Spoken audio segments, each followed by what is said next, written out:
السلام علیکم ورحمۃ اللہ وبرکاتہ۔ الحمد للہ وکفا وسلام علی عبادہ الذین اصطفیٰ، نحمدہ ونستعینہ ونستغفرہ ونؤمن بہ ونتوکل علیہ ونشہد ان لا الہ الا اللہ ونشہد ان محمدا عبدہ ورسولہ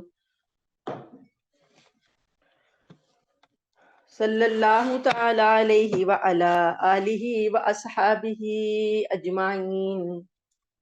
رب اشرح لی صدری ویسر لی امری واحلل عقدۃ من لسانی یفقہوا قولی۔ اللہم ارنا الحق حقا وارزقنا اتباعہ وارنا الباطل باطلا وارزقنا اجتنابہ، اما بعد فاعوذ باللہ من الشیطان الرجیم، بسم اللہ الرحمن الرحیم۔ 13واں پارہ اور سورہ یوسف۔ 13ویں پارے سے میں آغاز کر رہی ہوں۔ وما ابرئ نفسی ان النفس لامارۃ بالسوء الا ما رحم ربی۔ اور میں یہ دعویٰ نہیں کرتا کہ میرا نفس بالکل پاک صاف ہے۔ واقعہ یہ ہے کہ نفس تو برائی کی تلقین کرتا ہی رہتا ہے، الا ما رحم ربی، ہاں میرا رب جس پر رحم فرما دے تو اور بات ہے۔ ان ربی غفور رحیم، بے شک میرا رب بہت بخشنے والا بڑا مہربان ہے۔ حضرت یوسف علیہ السلام کو جب بری قرار دے دیا بادشاہ کے حکم سے، جیل سے بھی رہائی مل گئی، اور وہ جو خواتین تھیں انہوں نے بھی اپنے جرم کا اقرار کر لیا۔ عزیز مصر کی بیوی، اسرائیلی روایات میں ان کا نام زلیخا آتا ہے، انہوں نے بھی ان کا اقرار کر لیا کہ ہم ہی قصوروار تھے، اور یوسف علیہ السلام نے کوئی بھی غلطی نہیں کی، وہ بالکل بھی اس طریقے سے جو ہم چاہ رہے تھے وہ اس طرف مائل نہیں ہوئے۔ تو اللہ پاک فرماتے ہیں کہ یہ ہم نے اس لیے اقرار کروایا ان سے کہ یوسف علیہ السلام کہتے ہیں، اس سے جو پہلے والی آیت ہے نا، آیت نمبر 52، 12ویں سپارے کی آخری آیت، کہ میں نے یہ اس لیے کیا، بادشاہ سے انہوں نے کہا یہ سب کچھ میں نے اس لیے کیا کہ جو میرا وہ مالک ہے، آقا ہے، جو عزیز مصر ہے، جس نے مجھ کو پالا، وہ جان لے کہ میں نے اس کے ساتھ کوئی خیانت نہیں کی اس کی غیر موجودگی میں بالکل اس کے گھر میں رہتا تھا، تو میں بالکل پاک صاف ہوں، میں نے اس کے گھر والوں کے ساتھ کسی بھی طریقے کی یا اس کے ساتھ کوئی بھی خیانت نہیں کی۔ لیکن پھر بھی انہوں نے کریڈٹ اپنے آپ کو نہیں دیا، انہوں نے کریڈٹ اللہ تعالیٰ کو دیا کہ میں یہ نہیں دعویٰ کرتا کہ میں بڑا پاک صاف ہوں، میرا نفس بڑا پاک صاف ہے، میرے دل میں گناہ کا خیال نہیں آیا۔ یہ تو نفس جو ہوتا ہے وہ تو انسان کو، نفس امارہ جو ہے وہ تو انسان کو گناہوں پر اکساتا رہتا ہے۔ یہ امارہ جو ہے یہ الف سے ہے، ایک ہم امارہ لکھتے ہیں عین سے، جیسے عمارت ہوتی ہے، وہ امارہ نام بھی ہوتا ہے بچیوں کا، صحابیہ کا بھی نام ہے، وہ عین سے ہے، یہ الف سے ہے امارہ۔ تو آتا ہے، روایات میں آتا ہے کہ نفس کی 3 قسمیں ہوتی ہیں، بلکہ قرآن پاک سے اخذ کیا گیا ہے کہ ایک نفس ہوتا ہے نفس امارہ، یہ والا نفس الف سے امارہ، کہ یہ انسان کو برائی کی دعوت دیتا ہے، شیطان اس میں خیالات ڈالتا ہے اور یہ برائی کی دعوت انسان کو دیتا ہے۔ اور دوسرا نفس ہوتا ہے نفس لوامہ، لوامہ ہوتا ہے، یہ بھی قرآن پاک میں آگے کسی جگہ پر آئے گا، کہ ملامت کرنے والا نفس، جب انسان سے برائی سرزد ہو جاتی ہے تو اس کا نفس ایک اندر سے ملامت سی ہو رہی ہوتی ہے، شرمندگی ہو رہی ہوتی ہے، اور وہ اندر سے بار بار ایک آواز آتی ہے کہ تم نے غلط کیا، تم نے غلط کیا۔ تو جب ندامت، شرمندگی، ملامت ہوتی ہے تو وہ جو احساس ہوتا ہے، عام زبان میں ہم اسے ضمیر بھی کہتے ہیں، تو وہ جو احساس ہوتا ہے کہ انسان کو اپنی برائی پر ہو رہی ہوتی ہے ندامت، اس کو وہ نفس جو ہے وہ نفس لوامہ کہلاتا ہے، کہ وہ ملامت کر رہا ہے۔ ایک نفس ہوتا ہے نفس مطمئنہ، یہ نفس مطمئنہ جو ہے یہ انسان کی جو کیا کہتے ہیں کہ نیکی کی جو ہوتی ہے نا کوشش آخری والی کہ نیک خیالات دل میں آئیں، نیک کرنے کے جذبات ابھریں اور وہ نیکی پر اطمینان حاصل کرے. جب انسان کو نیک کام کرتا ہے تو یہ مطمئنہ نفس جو ہوتا ہے نا یہ اطمینان پکڑتا ہے، سکون پاتا ہے. تو یہ وہی ہے جس کے بارے میں اللہ پاک فرماتے ہیں کہ جب انسان جو نیک شخص کی روح فرشتے لینے آتے ہیں تو وہ اسے کہتے ہیں یا ایتھا النفس المطمئنہ، اے نفس مطمئنہ ارجعی الی ربک راضیۃ مرضیہ، اپنے رب کی طرف لوٹ چل خوش خوش ہو کر. تو یہ وہ نفس مطمئنہ ہے کہ جو نیکی کر کے اطمینان پاتا ہے. تو یہاں پر یہ چونکہ نفس کی بات آئی تو یہ میں نے تینوں آپ کو بتا دیے. تو حضرت یوسف علیہ السلام نے اپنے آپ کو کریڈٹ نہیں دیا، انہوں نے اللہ تعالیٰ کو کہا، اللہ تعالیٰ کی رحمت اور توفیق کا ذکر کیا کہ میرا رب اگر نہ چاہتا تو میں بھی اس برائی سے نہیں بچ سکتا تھا، کہ برائی بڑی شدید تھی. آپ دیکھیے کہ ایک شخص جو ہے اس کو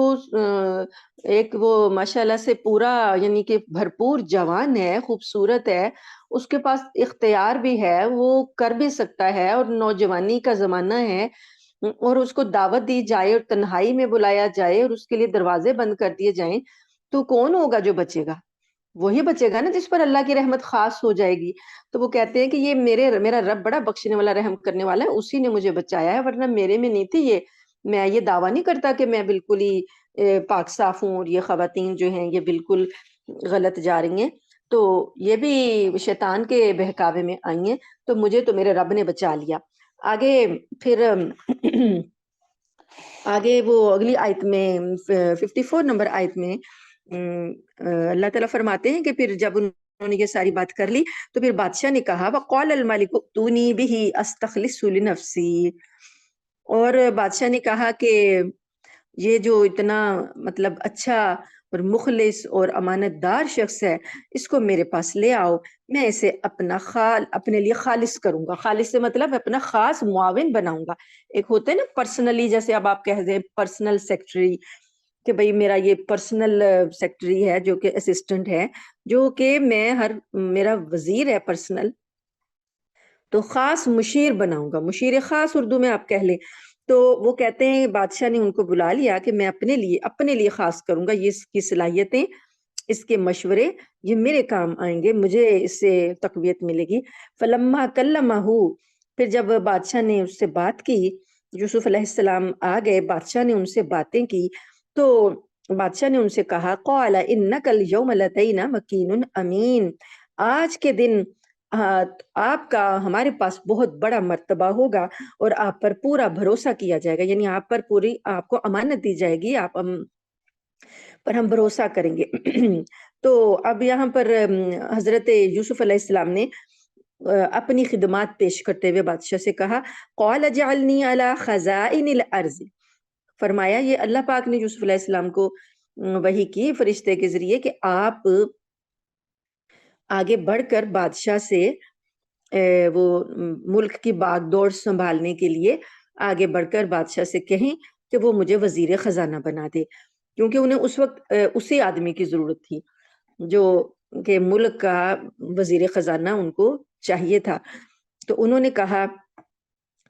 قال جالنی، فرمایا یوسف علیہ السلام نے کہ مجھے بنا دیجئے، زمین کے خزانوں کا انتظام پر مجھے مقرر کر دیجئے. انی حفیظ علیم، بے شک میں حفاظت خوب کروں گا اور اس کا میں پورا علم بھی رکھتا ہوں کہ جو خزانہ ہوتا ہے وہ کیسے کیسے استعمال کیا جاتا ہے ملک کی فلاح کے لیے، تو میں اس کو جانتا ہوں. تو یہاں پر یہ وہ وقت تھا جو اب وزیر خزانہ جب ان کو بنایا گیا تو یہ وہ وقت تھا کہ جب اللہ پاک نے اسی دن کے لیے حضرت یوسف علیہ السلام کو تیار کیا تھا، اسی دن کے لیے ان کو لا کے یہاں مصر میں بسایا تھا اور بادشاہ ہی کے عزیز مصر ہی کے گھر میں رکھوایا تھا تاکہ وہ یہاں کے طور طریقے سیکھ لیں کہ بادشاہت کے دوران میں کیا کیا کس طریقے سے کام ہوتا ہے، کیسے بات ہوتی ہے، شاہی آداب کیا ہوتے ہیں، لوگوں کے ساتھ کیسے کرنا ہوتا ہے. تو یہ وہ آج کا دن آ گیا کہ آج وزارت خزانہ ان کو سونپ دی گئی. تو اصل میں وزارت خزانہ جو تھی وہ ایک طرح سے ایسے ہی تھا جیسے کہ ملک کا پورے کا انتظام ان کے ہاتھ میں آ گیا. بادشاہ تو صرف ظاہری طور پر ایک فرمان جاری کرتا تھا، باقی جو عمل کرنا ہوتا تھا، عمل درآمد کرنا اور اختیارات سارے کے سارے حضرت یوسف علیہ السلام کے پاس تھے. وہ جو چاہتے جیسے چاہتے تصرف کر سکتے تھے. تو یہ بات ہے کہ اللہ پاک فرماتے ہیں کہ 56 نمبر آیت میں وَكَذَلِكَ مَكَّنَّا لِيُوسُفَ فِي الْأَرْضِ، اس طریقے سے ہم نے یوسف علیہ السلام کو زمین میں اقتدار دیا. وہ جو اتنی 35-40 سالوں کی جو شدت چل رہی تھی، جو کیا کہتے ہیں مصیبتیں وہ جھیل رہے تھے، پریشانیاں وہ اٹھا رہے تھے، تو اللہ فرماتے ہیں کہ وہ اس دن کے لیے ان کو ہم تیار کرے تھے. اس طرح ہم نے یوسف علیہ السلام کے لیے زمین میں اقتدار کی راہیں ہموار کی. یتبوأ منہا حیث یشاء، اور وہ اللہ تعالیٰ کہتے ہیں کہ ایسا اقتدار عطا کیا کہ وہ جہاں چاہتے تھے اپنا ٹھکانہ بنا سکتے تھے. یعنی تصرف کا اختیارات ان کے پاس اتنے وسیع آ گئے کہ وہ جیسے چاہتے اپنے اختیارات کو استعمال کر سکتے تھے. نصیب برحمتنا من نشاء ولا نضیع اجر المحسنین، ہم اپنی رحمت جس کو چاہتے ہیں پہنچاتے ہیں، اور نیک لوگوں کے اجر کو ہم ضائع نہیں کرتے. یعنی کبھی کسی پر اگر تنگی ترشی آ گئی یار، وہ صبر کا دامن تھامے رہا، اللہ کی فرمانبرداری میں ہی رہا، اس نے گناہوں سے اپنے آپ کو بچائے رکھا، مصیبتوں کا سامنا اس طریقے سے کیا کہ اللہ ناراض نہ ہو جائے، اللہ کی رضا میں راضی رہا، تو پھر اللہ تعالیٰ کہتے ہیں ایسے نیک لوگوں کو ہم ایسے ہی جزا دیتے ہیں اور ان کا اجر ضائع نہیں کرتے. وَلَأَجْرُ الْآخِرَةِ خَيْرٌ لِّلَّذِينَ آمَنُوا وَكَانُوا يَتَّقُونَ، اور آخرت کا اجر تو بہت بہتر ہے بھائی. یہ تو ابھی دنیا کا اقتدار ہم نے دیا، آخرت کا اجر تو اللہ پاک نے ایمان والوں کے لیے اور متقی لوگوں کے لیے تیار کر رکھا ہے. آیت نمبر ہے 58 وَجَاءَ إِخْوَةُ يُوسُفَ. اب یہاں تو یوسف علیہ السلام کا ایک مکمل اللہ پاک نے سارا بتایا کہ کیسے کیسے اللہ نے ان کو اب زمین کا بادشاہ بنا دیا. اب جو پیچھے بھائی تھے جنہوں نے یوسف علیہ السلام سے حسد کیا اور انہیں اپنے وہاں سے نکال دیا، اور وہ چاہتے تھے کہ ہمیں ابا کی توجہ مل جائے، تو ان کا کیا حال ہوا. ان کی جو تھی غربت اور ان کی جو کیا کہتے ہیں بہت زیادہ جو ان کی ناداری وغیرہ تھی، وہ اس میں اضافہ ہی ہوا. وہ جس حال میں تھے اس حال سے وہ بہتر نہ ہو سکے، وہ اس حال سے بلکہ زیادہ ہی خراب ہوتے گئے ان کے حال. تو وہاں پر بھی ایسا ہوا کہ قحط کا زمانہ تھا جب، تو قحط کے زمانے میں جب سارے مصر میں قحط پڑا، تو مصر میں تو اللہ پاک نے یوسف علیہ السلام کو بھیجا، تو یوسف علیہ السلام نے تو یہاں کے انتظامات سنبھال لیے. تو ادھر جو بھائی تھے وہاں کنعان میں، کنعان جو ہے، اب آپ کو تھوڑا سا اس سے اندازہ ہوگا جو آج کل مسئلہ فلسطین چل رہا ہے، تو اس سے بھی آپ کو تھوڑی سی آگاہی ہوگی کہ کنعان پرانا نام ہے فلسطین کا.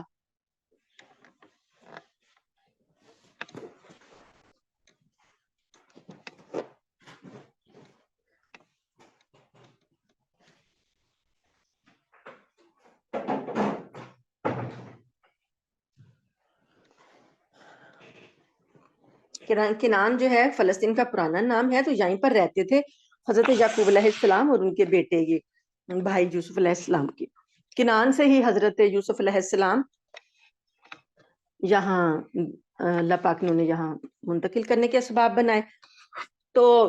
وہاں بھی جب قحط پڑا تو پھر یوسف علیہ السلام کے بھائی جو ہیں وہ غلے کی تلاش میں یہاں آئے. ایک شہرت ہو گئی تھی وہاں پہ اس وقت کہ مصر میں ایک بادشاہ جو ہے وہ غلے کا انتظام، اس نے اتنا اچھا انتظام سنبھالا ہے کہ وہ اپنی عوام کے ساتھ ساتھ باہر کے لوگوں کو بھی غلہ دے رہے. تو یوسف علیہ السلام چونکہ پیغمبر تھے، اللہ پاک نے انہیں ساری تدبیریں سکھائی تھی کہ کیسے غلے کو محفوظ کرنا ہے. دوسری بات یہ کہ ایک پیغمبر جو ہوتا ہے وہ اپنے کسی بھی بندے کو، یعنی اپنے کسی بھی ماننے والے کو تکلیف میں نہیں دیکھ سکتا. اس کا کام ہوتا ہے کہ ہر شخص کی تکلیف رفع کرے. تو اب یوسف علیہ السلام کے بھائی غلے کی تلاش میں مصر آ گئے، اور ہوتے ہوتے ہوتے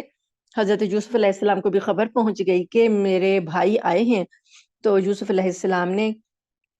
ویسے تو جو بھی لوگ غلہ لینے آتے تھے وہ تو باہر کے باہر ہی چلے جاتے تھے، لیکن یوسف علیہ السلام نے کو جیسے پتا چلا تو انہوں نے اپنے بھائیوں کو اپنے دربار میں بلوایا. تو اب یوسف کے بھائی جب آئے ہیں تو یہاں پر وہ تذکرہ ہو رہا ہے آیت نمبر 58 میں. وجاء اخوۃ یوسف، اور یوسف کے بھائی آئے، فدخلوا علیہ، وہ ان کے پاس پہنچے، فعرفہم، تو یوسف نے ان کو پہچان لیا، وہم لہو منکرون، اور وہ تو نہیں پہچانتے تھے یوسف کو۔ یوسف علیہ السلام بہت چھوٹے تھے، ان میں تو بہت زیادہ چینجز آ چکی تھیں، اب وہ ایک جوان آدمی تھے اور ایک صاحب اقتدار تھے، تو وہ بالکل ہی خستہ حال تھے۔ بھائی یوسف علیہ السلام نے تو انہیں پہچان لیا لیکن وہ نہ پہچان سکے۔ وَلَمَّا جَهَزَهُم بِجَهَازِهِمْ قَالَ ائْتُونِي بِأَخٍ لَكُم مِّنْ أَبِيكُمْ۔ اب یوسف علیہ السلام کو پتا تھا کہ اللہ پاک نے ان ساروں کو یہاں بلوانا ہے، لیکن ایک تدبیر کرنی تھی۔ تو یوسف علیہ السلام نے اپنے بھائیوں سے کہا کہ جب ان کے سامان تیار ہو رہے تھے، ان کے سامان کو میں رکھا جا رہا تھا، وہ جو غلہ ہے وہ رکھا جا رہا تھا، تو یوسف علیہ السلام نے اپنے ان بھائیوں سے کہا کہ اگلی بار جب تم آؤ گے تو اپنے بھائی کو ایک پوچھ لیا نا ان سے باتوں باتوں میں کہ تمہارے کتنے افراد ہیں خاندان کے، تو انہوں نے بتا دیا کہ ایک بھائی ہے ہمارا، باپ بوڑھا ہے، نابینا ہے، اور ایک بھائی پیچھے ہے ان کے پاس دیکھ بھال کے لیے۔ تو انہوں نے کہا اگلی بار اس کو بھی لے کر آنا تاکہ جب وہ آئے تو اس کا بھی غلہ اس کو دیا جائے، اور تو اس کا حصہ بھی دیا جائے۔ الا ترون انی اوفی الکیل وانا خیر المنزلین، کیا تم نہیں دیکھتے کہ میں پیمانہ بھر بھر کر دیتا ہوں اور میں بہترین مہمان نوازی بھی کرتا ہوں۔ انہوں نے اپنے بھائیوں کو اپنے پاس ٹھہرایا تھا اور ان کی بہت زیادہ اچھی مہمانی کی تھی، ورنہ کوئی بھی غلہ لینے آتا تو کسی کو ٹھہراتے تو نہیں تھے نا، سبھی کو غلہ دیتے، وہیں سے واپس کر دیتے، لیکن ان بھائیوں کو انہوں نے اپنے محل میں ٹھہرایا، مہمان نوازی کی، کچھ دن اپنے پاس رکھا تاکہ وہ متاثر ہو جائیں، مانوس بھی ہو جائیں، متاثر بھی ہو جائیں کہ یہ بادشاہ جو ہے یہ تو بہت ہی اچھا اور مہمان نواز ہے، تاکہ وہ اگلی بار جب آئیں تو اپنے بھائی کو، بنیامین ان کا نام روایات میں آتا ہے، ان کو لے کر آئیں۔ فَإِن لَمْ تَأْتُونِي بِهِ، اگر تم اس کو میرے پاس نہیں لاؤ گے، فَلَا كَيْلَ لَكُمْ عِندِي وَلَا تَقْرَبُونَ، تو آئندہ سے تمہیں کوئی غلہ نہیں ملے گا اور میرے پاس بھی تم نہیں آ سکتے۔ قَالُوا سَنُرَاوِدُ عَنْهُ آبَاهُ وَإِنَّا فَاعِلُونَ، ان لوگوں نے کہا کہ بتا دیا کہ وہ ہمارے ابا جان اس کو بہت عزیز رکھتے ہیں، وہ اس کو اپنے سے ایک لمحے کے لیے بھی جدا نہیں کرتے، تو لیکن بہرحال ہم اپنے ابا جان کو بہلانے کی کوشش کریں گے کہ وہ اسے ہمارے ساتھ بھیج دیں، اور ہم ایسا ضرور ہی کریں گے۔ وَقَالَ لِفِتْيَانِهِ جَعَلُوا بِضَاعَتَهُمْ، اور انہوں نے پھر اپنے جوانوں سے کہا، اپنے نوکروں سے جو ان کے کارندے تھے مقرر کیے ہوئے تھے غلے پر، ان سے کہا کہ ان کی جو جمع پونجی ہے نا، یعنی جو یہ قیمت لے کر آئی ہیں، قیمت کے بدلے میں دے رہے تھے نا گندم، تو جو قیمت یہ لے کر آئی ہیں، تو جو ان کی جمع پونجی ہے وہ رکھ دو فی رحالہم، انہی کے کجاووں میں، جو غلہ ان کو دینا ہے ان کے غلوں میں، ان کے غلے میں ہی انہوں نے جو رقم دیا وہ رقم لوٹا دو، واپس اندر چھپا دو، لعلہم یعرفونہا، تاکہ جب یہ وہاں جائیں گے پہنچے گے تو اس کو پہچان لیں گے کہ یہ تو ہمارے ہی پیسے ہیں جو ہمیں لوٹا دیے گئے ہیں۔ اذا انقلبوا، جب یہ واپس جائیں گے، الی اہلہم، اپنے گھر والوں کے پاس، لعلہم یرجعون، اس طریقے سے اس احسان کی وجہ سے شاید کہ یہ دوبارہ بھی آئیں۔ فلما رجعوا الی ابیہم، پھر جب وہ اپنے ابا کے پاس پہنچے، قالوا، کہنے لگے، یا ابانا منع منا الکیل، اے ابا جان ہمیں تو آئندہ یہ پیمانہ دینے سے منع کر دیا گیا ہے۔ کیوں منع کر دیا گیا ہے؟ کہ انہوں نے کہا ہے فَأَرْسِلْ مَعَنَا أَخَانَا نَقْتَلْ وَإِنَّ لَهُ لَحَافِظُونَ، کہ آپ اب اپنے بھائی کو ساتھ لاؤ گے تو غلہ ملے گا ورنہ نہیں ملے گا، تو بس آپ ایسا کیجئے کہ ہمارے ساتھ ہمارے بھائی کو بھیج دیجئے اور ہم اس کی ضرور حفاظت کریں گے۔ قال، یعقوب علیہ السلام نے فرمایا، هل آمنکم علیہ الا کما آمنتکم علی اخیہ من قبل، کیا میں ایسے ہی تم پر اعتماد کروں جیسا کہ میں نے تمہارے پر اس سے پہلے اس کے بھائی کے بارے میں اعتماد کیا تھا۔ فاللہ خیر حافظا، بس اللہ ہی ہے بہت بہترین حفاظت کرنے والا، وہو ارحم الراحمین، اور وہ سب سے بڑھ کر رحم فرمانے والا ہے۔ یعنی وہ کہتے ہیں کہ میں نے پہلے تمہاری حفاظت میں یوسف کو دیا تھا تو تم نے تو ان کی حفاظت نہیں کی، اور اب تم کہہ رہے ہو کہ ہم ان کی حفاظت کریں گے، تو ایسا نہیں ہے، میں تم پر اعتماد نہیں کر سکتا لیکن میں اللہ پر اعتماد کرتا ہوں۔ فاللہ خیر حافظا، اللہ ہے جو بہترین حفاظت کرنے والا ہے اور وہ سب سے بڑھ کر رحم کرنے والا ہے۔ اب کیا ہوا کہ اسی طریقے سے یہ باتیں وغیرہ ہوئیں، اور ابھی حضرت یعقوب علیہ السلام قائل نہیں ہو رہے، ابھی مان نہیں رہے. تو اب انہوں نے ایک اور بات یہ جب دیکھی، وَلَمَّا فَتَحُوا مَتَاعَهُمْ، پھر جب انہوں نے اپنے سامان کھولے، وَجَدُوا بِضَاعَتَهُمْ رُدَّتْ إِلَيْهِمْ، تو انہوں نے پایا کہ ان کی جو جمع پونجی تھی یا جو ان کا پیسہ تھا، قیمت تھی جو، وہ ساری ان کی طرف لوٹا دی گئی ہے، سامان سے وہ نکل آئی. قالوا، کہنے لگے، یا ابانا ما نبغی، اے ابا جان اور ہمیں کیا چاہیے، کہ وہ اتنا اچھا مہربان بادشاہ ہے کہ اس نے ہماری قیمت بھی ہمیں لوٹا دی ہے، تو اور ہمیں کیا چاہیے، ما نبغی، اور ہم کیا چاہتے ہیں، ہذہ بضاعتنا، یہ ہماری قیمت ہے، ردت الینا، جو ہمیں لوٹا دی گئی ہے، ونمیر اہلنا ونحفظ اخانا، اور ہم اپنے گھر والوں کے لیے ایک اونٹ کا، ایک آدمی کا غلہ اور لے کر آئیں گے، اور ہم اپنے بھائی کی حفاظت کریں گے، بنزداد کئی لبعیر، اور اس طریقے سے یہ غلہ بڑی آسانی سے ہم کو مل جائے گا، ذالک کیل یسیر، تو آسانی سے ہمیں غلہ مل جائے گا، ورنہ تو ہمیں دینے والے نہیں ہیں وہ. قال، اب حضرت یعقوب علیہ السلام، ظاہر ہے قحط کا زمانہ تھا، تو قحط کی وجہ سے یہ سارا خاندان، اتنا بڑا قبیلہ تھا، 11 بیٹے، 11 بیٹوں کے آگے خاندان، بچے، بیویاں، تو اتنے بڑے قبیلے کو تو غلے کی ضرورت تھی. اب وہ اپنی اسی بات میں رہتے کہ میں نہیں بھیجوں گا بنیامین کو، تو پھر باقی لوگوں کی ہلاکت کا خطرہ تھا، یعنی کہ گویا کہ وہ مجبور ہو گئے، بیچارے مجبور ہو گئے، اور کہنے لگے، قال لن ارسلہ معکم، میں ہرگز اس کو تمہارے ساتھ نہیں بھیجوں گا، حتی، یہاں تک کہ تؤتونی موثقا من اللہ، کہ تم اللہ کے نام پر مجھ سے عہد نہ لو، جب تک، یعنی کہ اللہ کے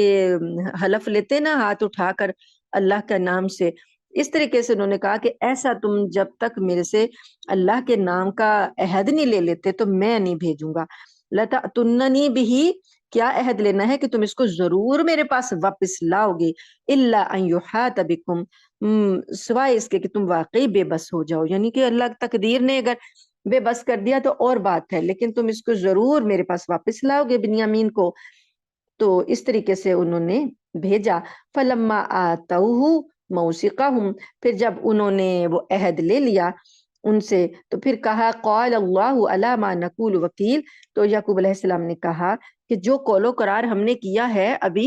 عہد لیا ہے ہم نے، اس پر اللہ ہمارا وکیل ہے، اللہ تعالیٰ اس پر نگہبان ہے. وقال، پھر یعقوب علیہ السلام نے اپنے بیٹوں کو ایک نصیحت بھی کی کہ ان کو ایک خدشہ تھا کہ یہ 11 بھائی ہیں، تو جب یہ اکٹھے داخل ہوں گے تو ہو سکتا ہے کسی کی کوئی ان کو پہچاننے اور پہچاننے کے بعد کوئی نقصان نہ پہنچائے یا کوئی سازش نہ ہو. تو انہوں نے اپنے بیٹوں سے کہا، قال یا بنی لا تدخلوا من باب واحد، اے میرے بیٹو ایک ہی دروازے سے داخل نہ ہونا، وادخلوا من ابواب متفرقہ، اور اللہ بلکہ الگ الگ دروازوں سے داخل ہونا. کہا جاتا ہے کہ وہاں وہ جو شہر تھا، تبس اس کا نام تھا، تبس، جس شہر میں یوسف علیہ السلام رہتے تھے،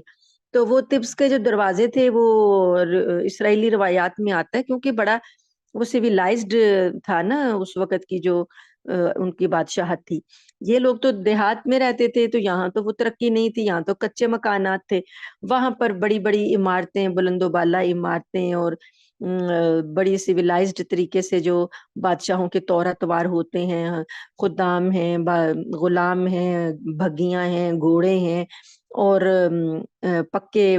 مکانات ہیں، بازار ہیں باقاعدہ، تو اس طریقے سے دروازے بنے ہوئے تھے. جب باہر سے کوئی آتا تھا، یہ دروازوں کا رواج تو یہاں تک بھی رہا ہے نا، مغلیہ دور تک بھی رہا ہے، یہ اس کے بعد ہی جب بہت زیادہ شہر پھیل گئے ہیں تو اب دروازے نہیں ہیں، اب صرف وہ بنا دیے، چوکیاں سی بنا دی ہیں، جس کو آپ کہتے ہیں کہ یہاں پر وہ ٹول پلازے جو ہوتے ہیں کہ وہاں سے داخل ہوتے ہیں، انٹر ہوتے ہیں کسی بھی سٹی میں، اور ٹیکس دیتے ہیں اور آگے چلے جاتے ہیں، بس شناخت ہی کروانی ہوتی ہے نا اپنی. تو پہلے ایسا ہوتا تھا کہ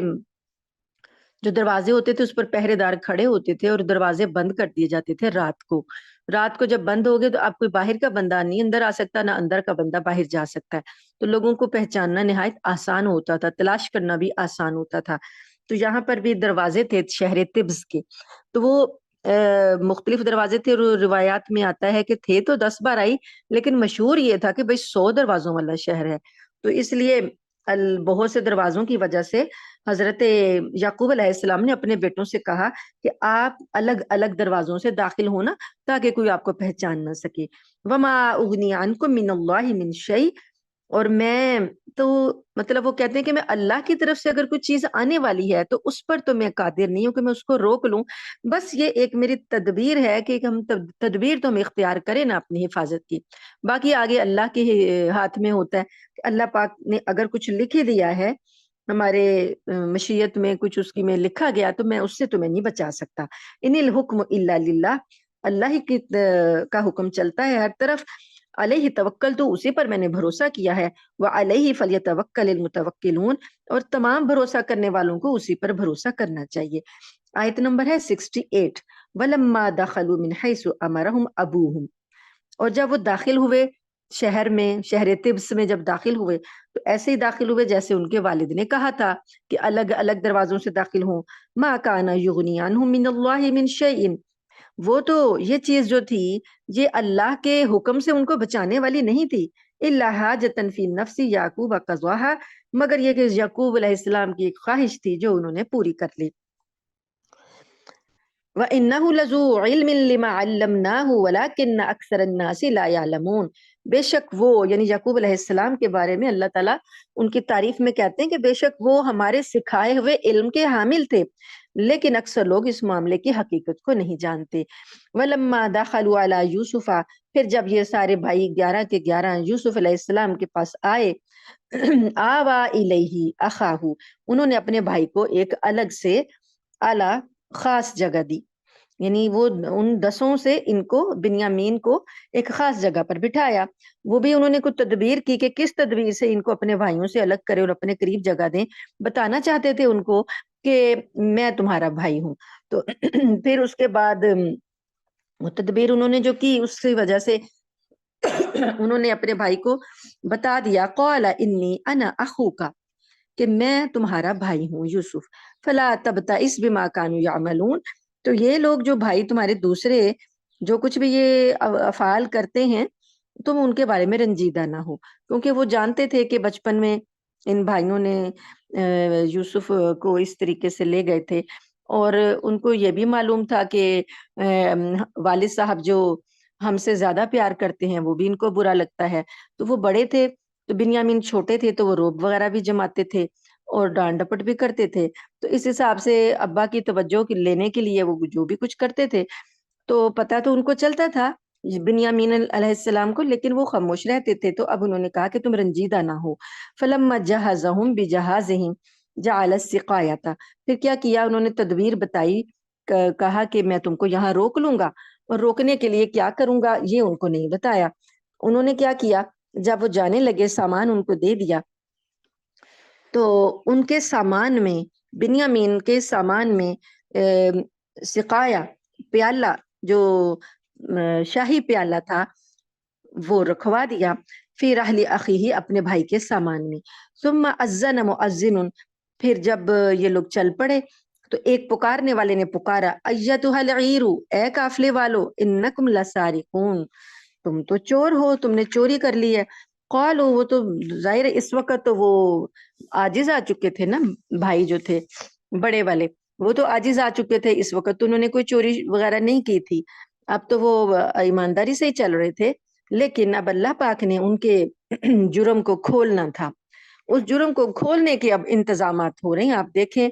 کوئی بھی شخص اگر کوئی نیکی کرتا ہے تو اللہ تعالیٰ اس کو بھی سامنے لے آتا ہے، اگر کوئی برائی کرتا ہے تو اللہ تعالیٰ برائی کو بھی سامنے لے آتا ہے. پہلے زلیخا کی برائی کھولی، سامنے آئی، اس نے ماننا اقرار کیا. اب یہ بھائیوں کی باری آئی ہے، انہوں نے جو جرم بچپن میں کیا تھا یوسف علیہ السلام کے بچپن میں، تب اب وہ اس کے کھلنے کی باری آ رہی تھی. تو اب یہاں پر انہوں نے تدبیر یہ کی کہ بنیامین کو اپنے پاس رکھنا تھا. تو ان کے ہاں یہ ایک رواج تھا، یا کہ ایک ان کے ہاں چلی آ رہی تھی روایت کہ جو بھی کوئی چوری کرتا، یعنی جس سے اس کا مال برآمد ہو جاتا نا، چوری کا مال، وہ شخص پھر 4 سال کے لیے اس کی غلامی کرتا جس کا مال ہوتا. تو یہاں پر یوسف علیہ السلام نے کنعان میں یہ طریقہ چلتا تھا، انہوں نے اسی طریقے کو اختیار کیا اور اپنے بھائی کے سامان میں پیالہ رکھوایا. تاکہ جب بھائی کے سامان سے برآمد ہوگا تو ان کے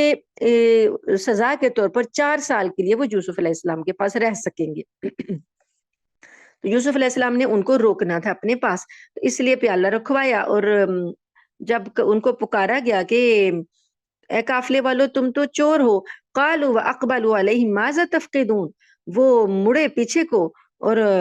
کہنے لگے کہ کیا تمہارا گم ہو گیا ہے۔ قالوا،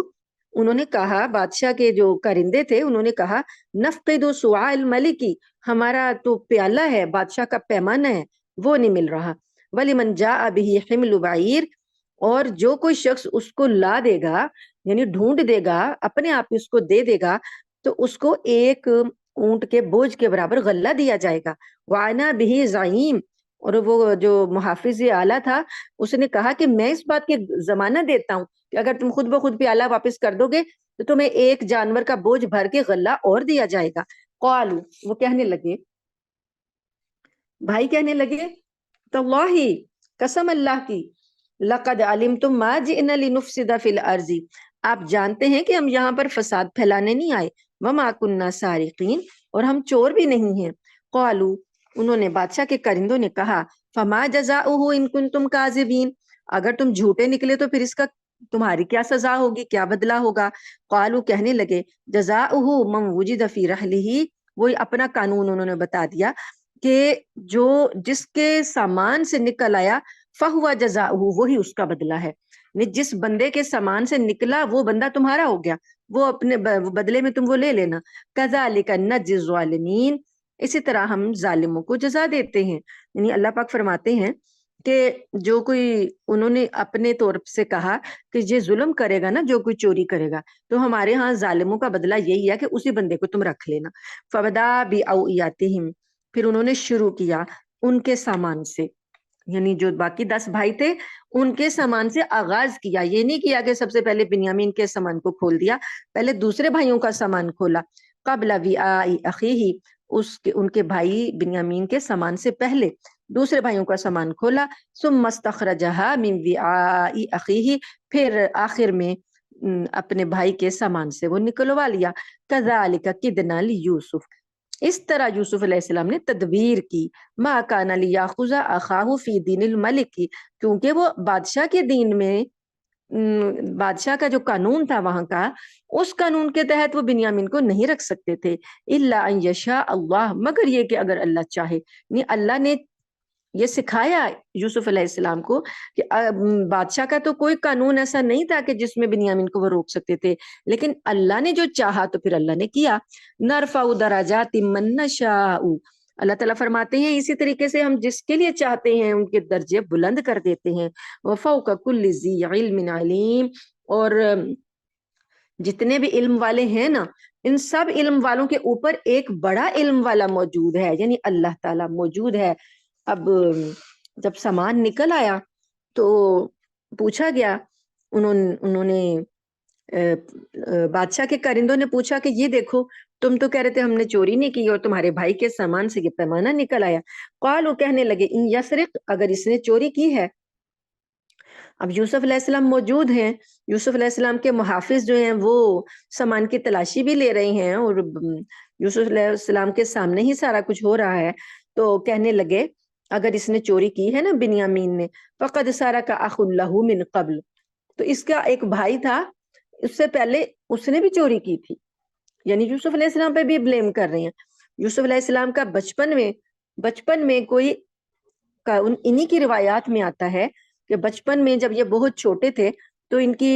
پھپھی نے ان کو پالا تھا، کیونکہ بنیامین جب پیدا ہوئے تو والدہ فوت ہو گئی تھی، تو والدہ پھر جو یہ بڑے بھائیوں کی بہن تھی یعنی یوسف علیہ السلام کی خالہ، اس وقت ایک ہی نکاح میں 2 بہنیں ہوتی تھیں، تو ان کے پاس اپنے بھی یہ بچے تھے اتنے زیادہ، پھر یہ 2 بچے ماں کے بغیر ہو گئے، سب سے چھوٹا بنیامین تھا، تو پھر بہت زیادہ بوجھ تھا ان کے اوپر، تو ان کی پھپھی نے ان سے کہا یعقوب علیہ السلام کے کہ یوسف مجھے دے دیں، میں اس کو اپنے پاس رکھ لیتی ہوں۔ تو پھپھی جو تھی جب 2 سال کے بعد یوسف کو واپس لانا تھا تو وہ یوسف علیہ السلام کی محبت میں اتنی آگے جا چکی تھی کہ وہ ایک لمحے کے لیے بھی یوسف کے بغیر نہیں رہ سکتی تھی، تو انہوں نے کیا کیا، یوسف کو اپنے پاس رکھنے کے لیے انہوں نے بھی ایسی ہی تدبیر کی جیسے کہ بنیامین کے ساتھ تدبیر ہوئی ہے۔ انہوں نے کیا کیا کہ جو حضرت اسحاق علیہ السلام کا کمر بند تھا وہ نبوت کی نشانی تھی، تو انہوں نے وہ کمر بند ان کے پاس تھا اپنی اسحاق علیہ السلام کی جو بیٹی تھی، تو ان کی انہوں نے اب وہ کمر بند حضرت یوسف علیہ السلام کے کپڑے کے نیچے کمر میں باندھ دیا، اور پھر ڈھونڈنے کے لیے آ گئیں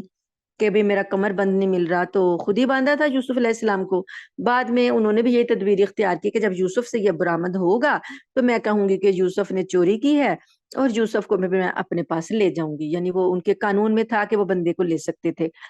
اس طریقے سے یہ بڑے بھائی تھے، ان کو سارا پتا تھا کہ پھوپھی نے خود کیا، پھر بعد میں پھوپھی نے اقرار کیا، معافی بھی مانگی یعقوب علیہ السلام سے، اور کہا کہ میں نے صرف یوسف کو اپنے پاس رکھنے کے لیے ایک تدبیر کی ہے، ورنہ یوسف نے ایسا نہیں کیا۔ تو ویسے بھی وہ اتنے چھوٹے تھے کہ چھوٹے بچے پر تو یہ احکام نافذ ہی نہیں ہوتے کہ چوری کیا ہے اور چوری کی سزا کیا ہے، یہ تو بڑوں پر نافذ ہوتے ہیں۔ بہرحال ان لوگوں نے سارا کچھ پتا ہونے کے باوجود، اب کہ جب کہ یوسف کو یہ خود سے پھینک چکے ہیں، بھجوا چکے ہیں، بیچ چکے ہیں، اس کے باوجود انہوں نے یہ بات وہاں، جب بادشاہ نے پوچھا تو نہیں تھا نا کہ تمہارے کسی اور بھائی نے چوری کی ہے کہ نہیں کی، انہوں نے ان کی برائی کر دی، یوسف علیہ السلام کی برائی یوسف علیہ السلام کے سامنے کر دی کہ اس کے بھائی نے بھی ایک دفعہ چوری کی تھی۔ اب یوسف علیہ السلام نے جب یہ جملہ سنا ان کو بہت دکھ ہوا، فَأَسَرَّهَا يُوسُفُ فِي نَفْسِهِ، لیکن وہ پی گئے، غصہ پی گئے، اپنے یوسف علیہ السلام نے اپنے جی میں یہ بات چھپا لی، وَلَمْ يُبْدِهَا لَهُمْ، اور ان پر یہ ظاہر نہیں ہونے دیا کہ ان کو کتنا اس بات سے غصہ آیا ہے۔ قال، بس یہ کہا، انتم شر مکانا، تم تو بہت ہی معاملے میں تم بہت برے لوگ ہو، واللہ اعلم بما تصفون، اور اللہ جانتا ہے جو کچھ تم کہہ رہے ہو، اللہ تو اس کی ساری حقیقت جانتا ہے۔ اب یہاں پر یوسف علیہ السلام نے پھر جب کہا کہ تمہارا قانون میں کیا ہے، تو انہوں نے پہلے ہی کہہ دیا تھا کہ آپ اس کو رکھ لیں جس کے سامان سے برآمد ہوگا۔ یوسف علیہ السلام کے کارندے جو تھے وہ بنیامین کو لے گئے۔ اب ان کے ہاتھوں کے طوطے اڑ گئے کہ ہم ابا جان سے تو عہد لے کر آئے ہیں، پختہ عہد لے کر آئے ہیں، تو ہمارے باپ کا تو برا حال ہو جائے گا، وہ پہلے ہی نبینا ہے، اگر انہیں بنیامین نہ ملا وہ تو مر ہی جائیں گے۔ اب ان کے ہوش ٹھکانے آئے کہ ہم سے ہو کیا گیا اور ہم نے کیا کیا ہے۔ اس کے بعد اب یہ منتیں کرنے لگے، قالو، کہنے لگے، یا ایھا العزیز، اے عزیز، اے عزیز مصر، ان لہ ابن شیخا کبیرا، ایک اس کا بوڑھا باپ ہے، فخذ احدنا مکانہ، تو ہماری اس کی جگہ پر ہم میں سے کسی کو رکھ لے اور یہ اس کو لوٹا دے، بنیامین کو لوٹا دے۔ انا نراک من المحسنین، ہم دیکھتے ہیں کہ آپ بہت ہی احسان کرنے والے ہیں، یعنی اس سے پہلے حضرت یوسف ان سے نیکیاں کیے جا رہے تھے نا، انہوں نے ان نیکیوں کا حوالہ دیا کہ اب آپ بہت احسان کرنے والے ہیں، تو یہ ایک احسان اور کر دیں کہ اس کو لوٹا دیں اور ہم میں سے کسی کو رکھ لیں۔ قال، یوسف علیہ السلام نے کہا، معاذ اللہ، میں اللہ کی پناہ لیتا ہوں، ان ناخذ الا من وجدنا متاعنا عنده، کہ میں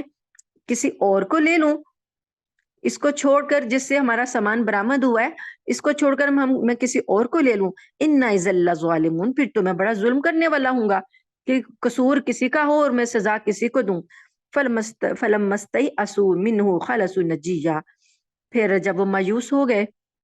بھائی مایوس ہو گئے کہ یہ تو بنیامین واپس ملنے والے نہیں ہیں، تو پھر اکٹھے ہو کر انہوں نے الگ ہو کر ایک مشورہ کیا۔ قال کبیرہم، جو ان کا بڑا بھائی تھا، اس نے کہا، الم تعلموا ان اباکم قد اخذ علیکم موثقا من اللہ، کیا تم جانتے نہیں ہو کہ تمہارے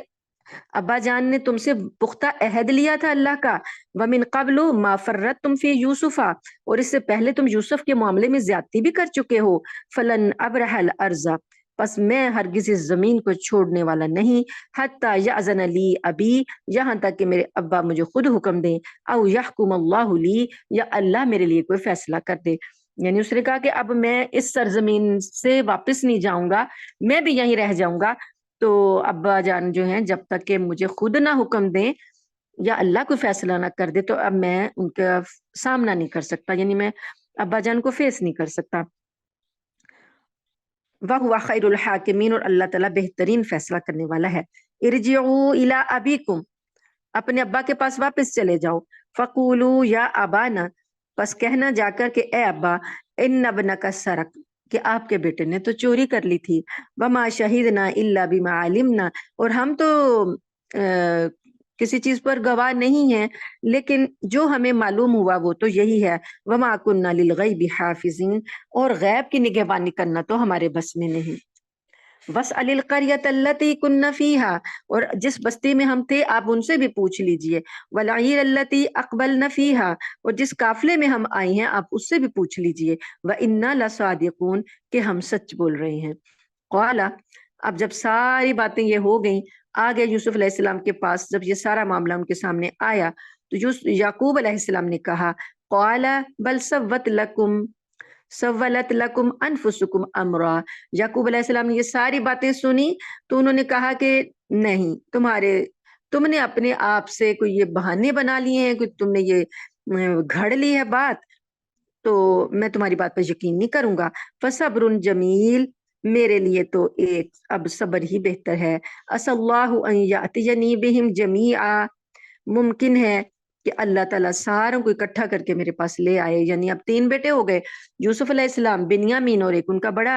بھائی، تو 3 بیٹے اب جدا ہو گئے تھے، تو انہوں نے کہا کہ ممکن ہے کہ اللہ تعالیٰ ساروں کو اکٹھا میرے پاس لے آئے، انہ هو علیم الحکیم، بے شک وہ جاننے والا حکمت والا ہے۔ کیونکہ یعقوب علیہ السلام یہ دو بات جانتے تھے کہ یوسف جو ہیں آئندہ کے نبی ہیں، اس لیے وہ اللہ تعالیٰ ان کو زندہ رکھے گا، وہ جہاں بھی کہیں ہوں گے زندہ ہوں گے، انہوں نے کبھی ان کو مردہ نہیں سمجھا تھا۔ یوسف کے بھائی تو ان کو مردہ سمجھ چکے تھے نا، کہ ہم نے تو ان کو مارنے کی کوشش کی، وہ مر چکے ہیں تو یا گم ہو چکے ہیں، لیکن یعقوب علیہ السلام کو اللہ کی طرف سے جو علم تھا اس کی وجہ سے وہ جانتے تھے کہ وہ آئندہ آنے والے نبی ہیں، تو اس وجہ سے وہ زندہ ہیں جہاں بھی ہیں، تو وہ یہ چاہتے تھے کہ بس پتہ چل جائے کہ وہ کہاں ہیں۔ تو اب انہوں نے کہا کہ اللہ ہی جانتا ہے، وہ حکمت والا ہے، تو وہ ضرور اکٹھا کر کے میرے پاس ہو سکتا ہے لے ہی آئے۔ وَتَوَلَّى عَنْهُمْ، وہ انہوں نے ان سے منہ پھیر لیا اپنے بیٹوں سے، یہ جو 10 بیٹے تھے ان سے انہوں نے بالکل منہ پھیر لیا، اور غم کی حالت میں دوبارہ سے یوسف علیہ السلام کی یاد میں ان کی، یعنی کہ ایک جیسے پرانا زخم ہوتا ہے وہ تازہ ہو جائے، وہ یوسف علیہ السلام کے زخم کو، ان کے غم کو وہ حضرت بنیامین کو دیکھ کر اس کو تھوڑا ہلکا کرنے کی کوشش کرتے تھے۔ اب بنیامین بھی چلے گئے تو اب وہ یوسف کو کے غم میں زیادہ ہی مبتلا ہو گئے، کہنے لگے وقال یا اسف علی یوسف، ہائے افسوس یوسف، وابيضت عیناہ من الحزن فهو کظیم، اور ان کی دونوں آنکھیں صدمے سے روتے روتے سفید پڑ گئی تھی، بالکل پتلیاں سفید ہو چکی تھیں، بالکل ہی بینائی ختم ہو گئی تھی، اور وہ فہو کظیم، دل میں گھٹے جاتے تھے، جیسے آپ کظیم میں وہ لفظ آتا ہے کہ جو گھل گھل کے اندر سے بالکل خالی ہو جائے نا، ایسی ان کی حالت ہو چکی تھی کہ وہ گھل گھل کے غم میں گھل چکے تھے اور دل ان کا گھٹا جاتا تھا۔ قالو، کہنے لگے بھائی، ان کے بیٹے کہنے لگے تو اللہ کی قسم، تفتو تذکرو یوسفا، آپ یوسف کا ذکر کرنا نہیں چھوڑیں گے، حتی تکون حرزن، یہاں تک کہ بالکل ہی گھل کے رہ جائیں، او تکون من الحالکین، یا کہ ہلاک ہی ہو جائیں۔ بیٹے اپنے باپ سے کہہ رہے ہیں کہ یوسف کا ذکر چھوڑ دیں، کیوں اپنے آپ کو ہلاک کر رہی ہیں۔ قالا، یعقوب علیہ السلام نے کہا انما اشکو بثی وحزنی الی اللہ، میں تو اپنا شکوہ اور اپنا غم کی فریاد اللہ سے کرتا ہوں، میں تمہارے سے نہیں کر رہا، میں اپنے غم کی اور شکوے جو بھی میری فریادیں ہیں میں اللہ سے کرتا ہوں۔ وَعَلَمُ مِنَ اللَّهِ مَا لَا تَعْلَمُونَ، اور میں وہ چیزیں جانتا ہوں اللہ کی طرف سے جو تم نہیں جانتے۔ یا بنی یذهبوا فتحسسوا من یوسف واخیہ، پھر ایک دن اپنے بیٹوں سے کہنے لگے کہ اے میرے بیٹو، جاؤ یوسف کو اور اس کے بھائی کو تلاش کرو، ولا تیأسوا من روح اللہ، اور اللہ کی رحمت سے نا امید نہ ہو، انہ لا ییأس من روح اللہ الا القوم الکافرون، بے شک اللہ کی رحمت سے تو کافر لوگ ہی مایوس ہوتے ہیں۔ مطلب ان کا یہ تھا کہ میں مایوس نہیں ہوا، بے شک میں گھل گیا ہوں، بے شک میں نابینا ہو گیا ہوں، بے شک اس غم نے مجھے بالکل ہی ختم کر دیا ہے، لیکن مجھے اپنے رب کی رحمت سے ابھی بھی امید ہے۔ تو اس لیے تم جاؤ، جا کر انہیں تلاش کرو۔ اب یہ تو زیادہ ہی خستہ حال ہو چکے تھے بھائی، پہلے تھوڑا بہت جو تھا، 7 سال کا قحط تھا، جب پہلے آئے تھے تو نہ وہ کوئی جمع پونجی لائے تھے، اب وہ بھی ان کے پاس ختم ہو چکی تھی، اور تو کوئی ذریعہ نہیں تھا کمائی کا، تو زراعت ہی یہ کرتے تھے، تو زراعت ہو نہیں رہی تھی قحط کی وجہ سے، تو اب تو بالکل ہی خستہ حال تھے۔ اب دوبارہ یہ وہاں آئے، فلما دخلوا علیہ قالوا یا ایھا العزیز، اب آ کے اپنی خستہ حالی کا ذکر کیا اور کہنے لگے اے عزیز، مسنا و اہلنا الضر، ہمیں اور ہمارے خاندان والوں پر سخت مصیبت آ پڑی ہے، وجئنا ببضاعۃ مزجاۃ، اور ہم تو ایک معمولی سے پونجی لے کر آئے ہیں، یعنی ہمارے پاس تو اب گندم کی قیمت دینے کے لیے بھی کچھ نہیں ہے، فاوف لنا الکیل، تو آپ ہمیں پورا پورا غلہ دے دیجئے، وتصدق علینا، اور ہم پر اللہ کی خاطر احسان بھی کر دیجئے، جیسے صدقہ ہم کہتے ہیں نا، ہم دے رہے ہیں کسی کو، تو وہ ایک طرح سے احسان ہوتا ہے کہ ہم کسی کی مدد کر رہے ہوتے ہیں، تو وہ کہتے ہیں کہ تصدق علینا، ہم پر اللہ کی خاطر احسان بھی کر دیجئے، ان اللہ یجزی المتصدقین، بے شک اللہ تعالی صدقہ کرنے والوں کو، یعنی احسان، اللہ کی خاطر احسان کرنے والوں کو اللہ بہت بڑا اجر دیتے ہیں۔ تو اب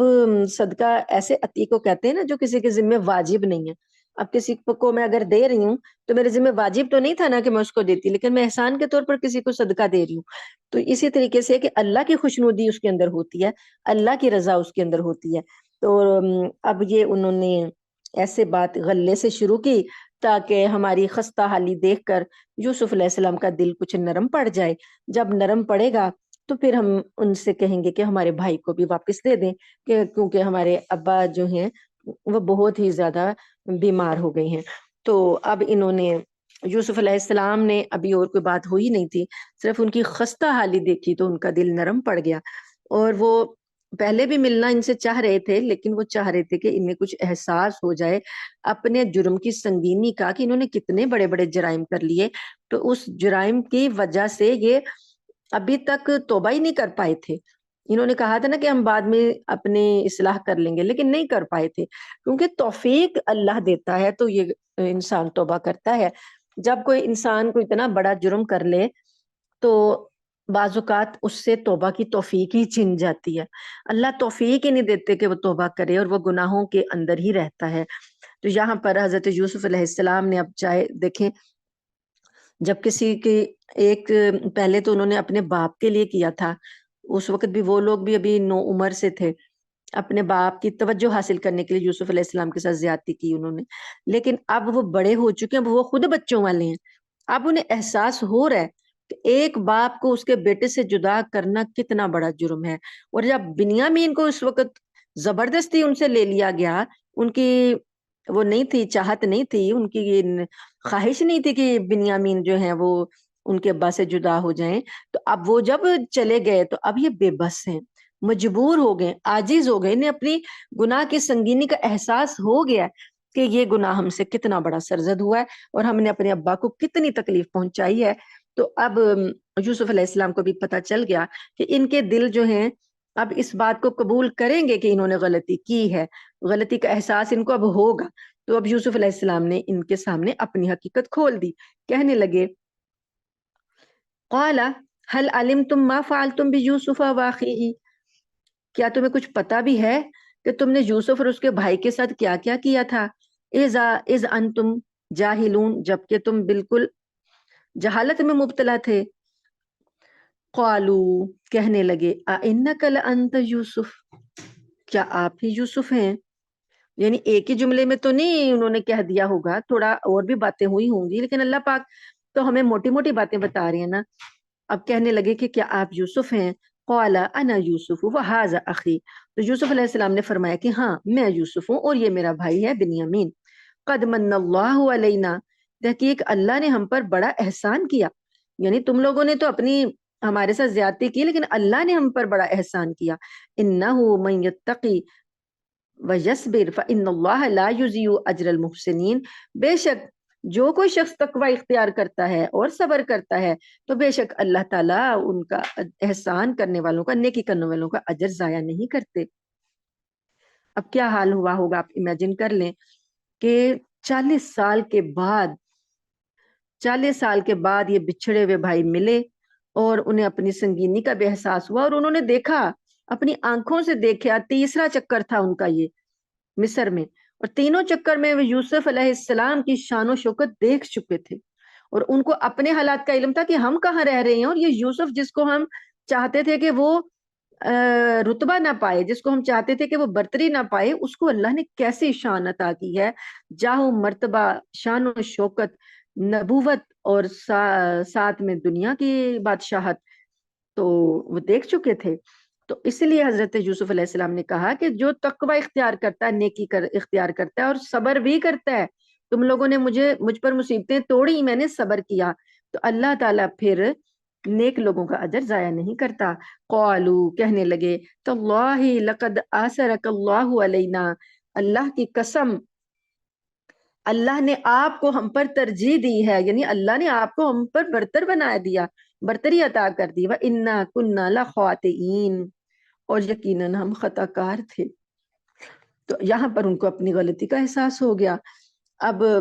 رونے لگے، کہنے لگے کہ ہم نے خطا کی ہے، واقعی ہم نے بہت بڑی غلطی کر دی۔ تو اب یوسف علیہ السلام سے وہ چاہتے تو یوسف علیہ السلام نے سزا دے سکتے تھے کیونکہ وہ بادشاہ تھے، لیکن یوسف علیہ السلام نے ان سب کو معاف کر دیا، ایک ہی جملہ کہا، قال لا تثریب علیکم اليوم، کہ آج تم پر کوئی ملامت نہیں، میں تم سب کو معاف کرتا ہوں، یغفر اللہ لکم،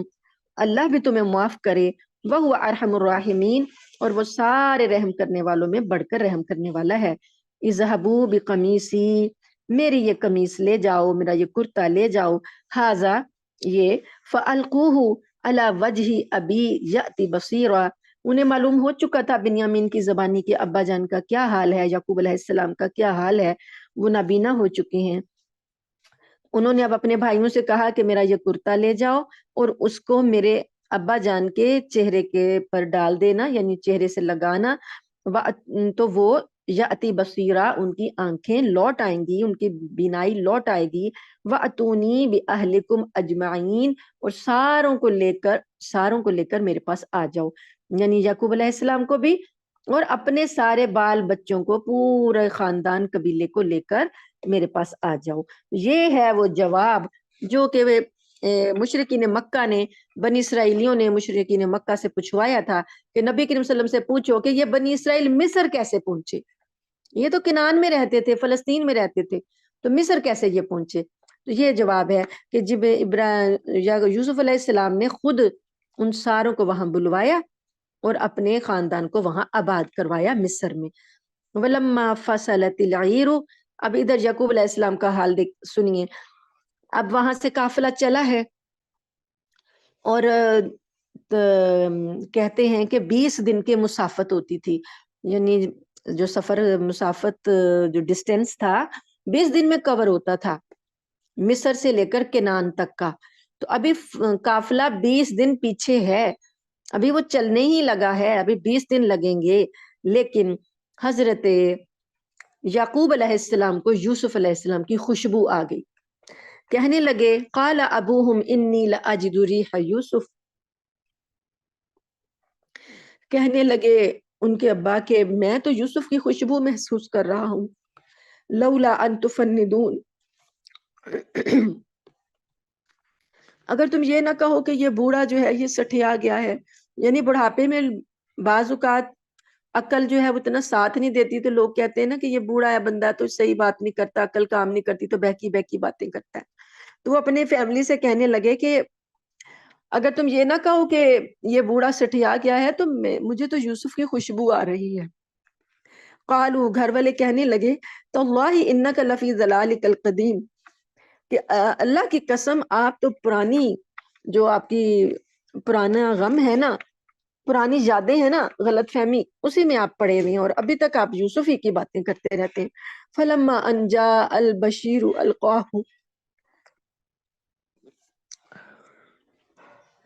پھر جب خوشخبری دینے والا آ گیا، یعنی وہ قافلہ پہنچ گیا 20 دن بعد، تو جو خوشخبری لے کر آ رہا تھا، کرتا لے کر آ رہا تھا، وہ جب پہنچ گیا اس نے القاہ علی وجہی، ان کے چہرے پر وہ کرتا ڈال دیا.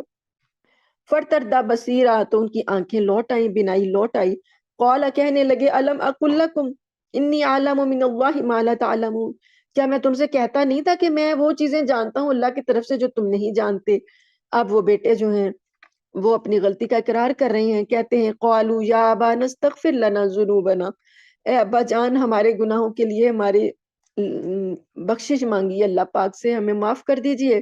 اور اللہ پاک سے بھی بخشش مانگی ہمارے لیے، کیونکہ وہ پیغمبر ہیں یعقوب علیہ السلام، تو پیغمبر کی دعا بھی قبول ہوتی ہے اور بد دعا بھی قبول ہوتی ہے. تو وہ اپنے ابا سے کہہ رہے ہیں کہ اللہ سے ہمارے لیے بخشش مانگ لیں. انا کنا خاطئین، اقرار کر رہے ہیں کہ ہم نے واقعی گناہ کیے ہیں، ہم نے یہ خطائیں کی ہیں. قال، کہا یعقوب علیہ السلام نے، سوف استغفر لکم ربی، ان قریب میں تمہارے لیے اپنے رب سے مغفرت مانگوں گا، انہ هو الغفور الرحیم، بے شک وہ بخشنے والا رحم کرنے والا ہے. فلما دخلوا علی یوسف، پھر جب وہ سارے کے سارے یوسف کے پاس داخل ہوئے، یعنی یوسف کے شہر میں داخل ہوئے، اب چلے جہاں سے انہوں نے دعوت دی گھر والوں نے کہ یوسف علیہ السلام نے ہمیں وہاں بلایا ہے تو چلیں. جب وہ سارے وہاں پہنچ گئے، آوا الیہ ابویہ، انہوں نے اپنے والدین کو اپنے پاس جگہ دی. یوسف علیہ السلام نے اپنے والد صاحب کو اور اپنی والدہ کو اپنے پاس تخت کے پاس بٹھایا. وقال ادخلوا مصر ان شاء اللہ آمنین، اور کہا کہ یہ سب آپ لوگ مصر میں داخل ہو جائیں، انشاءاللہ آپ سب امن سے رہیں گے. تو یہ مصر میں داخلے کا جو سوال تھا، یہ اس کا جواب اللہ پاک نے دے دیا. اب ورفع ابویہ علی العرش وخروا له سجدا، اپنے ساتھ عرش پہ، عرش تخت کو کہتے ہیں جو جس پر بادشاہ بیٹھتے ہیں، تو اس طرح تخت پہ جب انہوں نے اپنے والدین کو بٹھایا، وخروا له سجدا، وہ سب کے سب سجدے میں گر پڑے. یہ وہ پہلی آیت جو سورہ یوسف شروع ہو رہی ہے، تو جو تیسرے نمبر کی آیت ہے، چوتھے نمبر کی، کہ جب یوسف نے خواب دیکھا، اپنے ابا سے کہا کہ میں نے خواب دیکھا کہ مجھے 11 سورج، چاند اور 11 ستارے سجدہ کر رہے ہیں. تو یہ وہ اب خواب جو ہے اس طرح پورا ہوا کہ سب کے سب سجدے میں گر پڑے. یہ تھا تعظیمی سجدہ. تعظیمی سجدہ شریعت محمدیہ سے پہلے جائز تھا. تو اب یوسف علیہ السلام نے اپنے ابا جان سے کہا، وقال یا ابت ھذا تعویل رؤیایا من قبل، اے ابا جان یہ ہے وہ تعویل میرے خواب کی جو میں نے پہلے دیکھا تھا. قد جعلها ربی حقا، بے شک میرے رب نے اس کو سچا کر دکھایا. یہ جو خواب تھا آج اللہ تعالیٰ نے اس کو سچا کر دکھایا.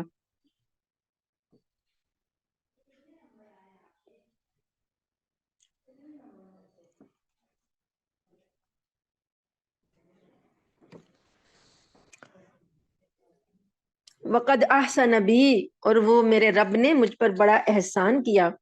اذ اخرجنی من السجن، جب اس نے مجھے قید خانے سے نکالا، وجاء بکم من البدو من بعدی، اور تم ساروں کو دیہات سے نکال کر یہاں میرے پاس لایا. ان نزغ الشیطان بینی و بین اخوتی، جبکہ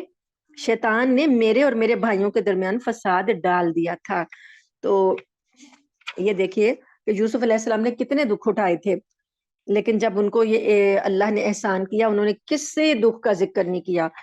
انہوں نے اپنے ابا جان کو کوئی پچھلی کہانی نہیں سنائی کہ مجھ سے یہ بیتا، یہ بیتا، یہ میں نے برداشت کیا، نہیں، صرف اللہ کا شکر ادا کیا اور کہا کہ میرے رب کا مجھ پر احسان ہے کہ اس نے مجھے قید خانے سے نکالا اور آپ لوگوں کو دیہات سے یہاں میرے پاس لے آیا. شیطان نے تو چاہا تھا کہ میرے اور میرے بھائیوں کے درمیان تنازع ہو جائے، لیکن میرے رب نے شیطان کی چال کامیاب نہیں ہونے دی. ان ربی لطیف لما یشاء، حقیقت یہ ہے کہ میرا رب جو کچھ چاہتا ہے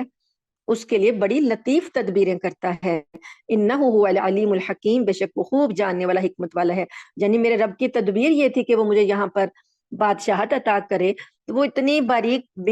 باریک بین ہے کہ اس نے تدبیریں ایسی کر کے یہاں تک مجھے پہنچایا. ربی قد آتیتنی من الملک، اب وہ اللہ سے مخاطب ہو کے دعا کر رہے ہیں. پہلے انہوں نے اپنے ابا جان کو بتایا کہ یہ وہ میری تعبیر ہے، اب اللہ تعالیٰ سے دعا کر رہے ہیں. رب قد آتیتنی من الملک وعلمتنی من تعویل الاحادیث، اے میرے پروردگار تو نے مجھے حکومت سے حصہ عطا فرمایا اور مجھے خواب کی تعبیر کے علم سے نوازا۔ فاطر السماوات والارض، اے آسمانوں اور زمین کے پیدا کرنے والے، انت ولی فی الدنیا والآخرہ، تو ہی دنیا اور آخرت میں میرا رکھوالا ہے۔ توفنی مسلما والحقنی بالصالحین، مجھے اس حالت میں دنیا سے اٹھانا کہ میں تیرا فرمانبردار ہوں، اور مجھے نیک لوگوں میں شامل کرنا۔ یہ دعا انہوں نے مانگی حضرت یوسف علیہ السلام نے۔ اس سے کیا پتہ چلتا ہے کہ جب اللہ آپ کو کوئی شان عطا کرے، جب اللہ آپ کو کوئی نعمت عطا کرے، تو اللہ کے شکر میں جو جو چیزیں مانگی جانی ہیں وہ کیا مانگنا ہے کہ اللہ دنیا میں تو نے مجھے عطا کیا، اب آخرت میں میرا انجام بھی جو ہے وہ نیک لوگوں کے ساتھ کرنا، مجھے مسلمان فوت کرنا، توفنی مسلمہ، مجھے مسلمان فوت کرنا، والحقنی بالصالحین، اور مجھے نیک لوگوں میں شامل کرنا۔ ذالک من انباء الغیب نوحیہ الیک، یہ غیب کی خبریں ہیں، یہ غیب کی خبریں ہیں جو ہم آپ کی طرف وحی کر رہے ہیں۔ وما کنت لدیہم اذ اجمعوا امرہم وہم یمکرون، اور آپ وہاں نہیں تھے جب وہ لوگ سازشوں میں اکٹھے ہو کر چالیں چل رہے تھے، جب یہ یعنی یوسف علیہ السلام کے بھائی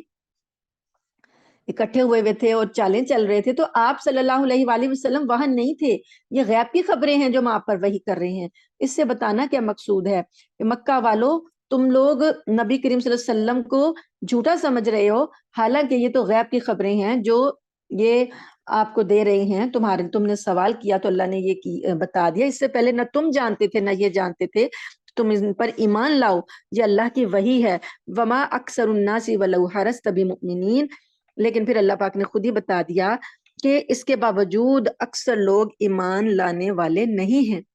پھر بھی نہیں ایمان لائے۔ اور آپ کو پتہ ہے کہ 13 سال تک نبی کریم صلی اللہ علیہ وسلم کوشش کرتے رہے، مکہ کی اکثریت ایمان نہیں لائی۔ اللہ پاک نے بتا دیا کہ اگر نبی کریم صلی اللہ علیہ وسلم کو کہ ولو حرصتا، آپ کتنا ہی لالچ کریں، کتنے ہی حریص ہوں، کتنی ہی خواہش کریں، یہ لوگ ایمان نہیں لا رہے۔ وما تسألهم علیہ من اجر، اور حالانکہ آپ ان سے کوئی اجرت بھی نہیں مانگ رہے۔ ان ہوا الا ذکر للعالمین، یہ تو بس دنیا جہان کے لوگوں کے لیے ایک نصیحت کا پیغام ہے۔ وَكَأَيٍّ مِّنْ آیَةٍ فِي السَّمَاوَاتِ وَالْأَرْضِ يَمُرُّونَ عَلَيْهَا، اور آسمانوں اور زمین میں کتنی نشانیاں ہیں جن پر ان کا گزر ہوتا رہتا ہے۔ وَهُمْ عَنْهَا مُعْرِضُونَ، مگر یہ ان سے منہ موڑ جاتے ہیں۔ اور یہ ایک ان کو واقعہ بھی بتا دیا، اس کے علاوہ زمین اور آسمان کی ہزاروں نشانیاں یہ دیکھتے ہیں، اس کے باوجود منہ موڑ جاتے ہیں۔ وما یؤمن اکثرهم باللہ، اور اکثر ان میں سے اللہ پر ایمان نہیں لاتے، الا وهم مشرکون، اور یہ شرک کرتے ہیں۔ افامنوا ان تاتیہم غاشیۃ من عذاب اللہ، کیا یہ ان کو اس بات کا ڈر نہیں ہے، یہ اتنے بے خوف ہو گئے ہیں کہ ان کے پاس اللہ کا عذاب آ جائے جو ان کو لپیٹ لے۔ او تأتیہم الساعۃ بغتۃ، یا وہ قیامت اچانک ہی ٹوٹ پڑے۔ وہم لا یشعرون، اور انہیں پتہ ہی نہ چلے۔ قل، کہہ دیجئے، ہذہ سبیلی، یہ میرا راستہ ہے، ادعو الی اللہ، میں تمہیں اللہ کی طرف بلاتا ہوں، علی بصیرۃ انا ومن تبعنی، کہ میں بھی پوری بصیرت کے ساتھ اللہ کی طرف بلاتا ہوں، اور جو لوگ میری پیروی کرتے ہیں وہ بھی۔ وسبحان اللہ وما انا من المشرکین، اور اللہ پاک ہے اور میں شرک کرنے والوں میں سے نہیں ہوں۔ وما ارسلنا من قبلک الا رجالا نوحی الیہم من اہل القری، اور ہم نے تم سے پہلے جو رسول بھیجے مختلف بستیوں میں بسنے والے، وہ بھی انسان ہی تھے، رجال تھے، مرد یعنی انسان ہی تھے۔ افلم یسیروا فی الارض، کیا پس تم زمین میں چلے پھرے نہیں، فینظروا کیف کان عاقبۃ الذین من قبلہم، تو پھر دیکھ لو کہ تم سے پہلے لوگوں کا انجام کیا ہوا۔ وَلَلدَّارُ الْآخِرَةِ خَيْرٌ لِّلَّذِينَ اتَّقَوْا، اور گھر آخرت کا بہتر ہے ان لوگوں کے لیے جو تقوی اختیار کرتے ہیں۔ افلا تعقلون، کیا پس تم عقل نہیں رکھتے۔ حتی اذا استیأس الرسل، یہاں تک کہ پیغمبر مایوس ہو گئے، یعنی لوگ ہدایت پر نہیں آ رہے تو پیغمبروں کو امید ہی نہیں رہی کہ یہ ہدایت پر آئیں گے، وہ ان کی ہدایت سے مایوس ہو گئے۔ وَظَنُّوا، اور انہوں نے گمان کیا، أَنَّهُمْ قَدْ كُذِبُوا، کہ ان کو تو جٹلا دیا گیا ہے۔ جاءہم نصرنا، تو پھر ہماری مدد ان پر آ گئی۔ یعنی جب پیغمبروں کی بالکل ختم ہو جاتی ہے نا، جو اللہ نے انہیں مدت دی ہوتی ہے، ساری مدت ختم ہو گئی تھی، تو پھر بھی پیغمبر یہی دیکھ رہے ہیں کہ ہمیں جھٹلایا ہی جا رہا ہے، تو اللہ کہتے ہیں پھر ہماری مدد جو ہے نا پیغمبروں کے لیے آ جاتی ہے. جاءہم نصرنا، ہماری مدد آ گئی ان کے پاس. فنجیا من نشاء، جس کو ہم نے چاہا پھر ہم نے نجات دے دی. ولا یرد بأسنا عن القوم المجرمین، اور